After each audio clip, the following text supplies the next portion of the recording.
ఒక్క నిమిషం నిబంధనతో పలుచోట్ల ఇంటర్ మొదటి సంవత్సరం విద్యార్థులు పరీక్షకు దూరమయ్యారు. యాదాద్రి జిల్లా చౌటుప్పల్లోని మోడల్ స్కూల్లో కేంద్రానికి 3 నిమిషాలు ఆలస్యంగా వచ్చిన విద్యార్థిని నిర్వాహకులు పరీక్షకు అనుమతించలేదు. మహబూబాబాద్ జిల్లా డోర్నకల్లో ఆలస్యంగా వచ్చిన 2 విద్యార్థులను పరీక్ష హాల్లోకి అనుమతించలేదు. ఆచార్య జయశంకర్ జిల్లా భూపాలపల్లిలో 10 నిమిషాలు ఆలస్యంగా వచ్చిన విద్యార్థిని పరీక్ష రాయనివ్వలేదు. హైదరాబాద్ కూకట్పల్లిలో ఇంటర్ పరీక్షకు ఆలస్యంగా వచ్చిన 23 మంది విద్యార్థులను పరీక్షకు అనుమతించలేదు. పరీక్ష రాయలేకపోవడంతో విద్యార్థులు కన్నీరు మున్నీరయ్యారు.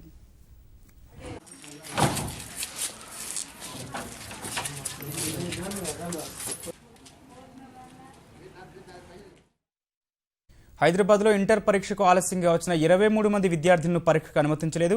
దీనిపై మరింత సమాచారం మా ప్రతినిధి నాగేశ్వరాచార్యని తెలుసుకుందాం. నగేష్, 23 మంది విద్యార్థులను పరీక్షకు అనుమతించిన ఘటనపై యాజమాన్యం ఏమంటోంది? హైదరాబాద్ లో ఉన్నటువంటి నిజాంపేటలో ఉన్నటువంటి శ్రీ చైతన్య జూనియర్ కళాశాలలో వీరంతా కూడా చదువుతున్నారు. రెసిడెన్షియల్ విద్యార్థులు కాబట్టి కళాశాల యాజమాన్యమే వారిని పరీక్ష కేంద్రాలకు చేసింది. అయితే వీరికి బాచుపల్లిలోని గాయత్రి కళాశాలలో ఉన్నటువంటి పరీక్ష కేంద్రానికి కళాశాల యాజమాన్యం వారిని ఆటోల్లో తరలించింది. అయితే సుమారుగా 40 నిమిషాలు ఆలస్యంగా తరలించడంతో వారిని ఆ పరీక్ష అధికారులు అనుమతించలేదు. దీంతో 23 మంది అధికారులు కూడా పరీక్షకు హాజరు కాలేకపోయారు. అయితే ఇటు కళాశాల యాజమాన్యం అయింది కూడా దానికి సుమారు 40 నిమిషాలు ఆలస్యంగా తీసుకెళ్లడం పైన విమర్శలు తలెత్తుతున్నాయి.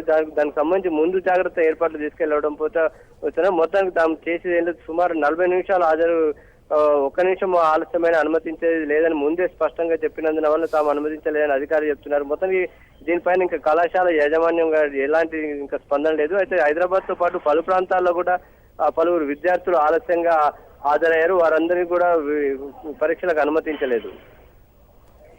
రైట్, ధన్యవాదాలు నగేష్.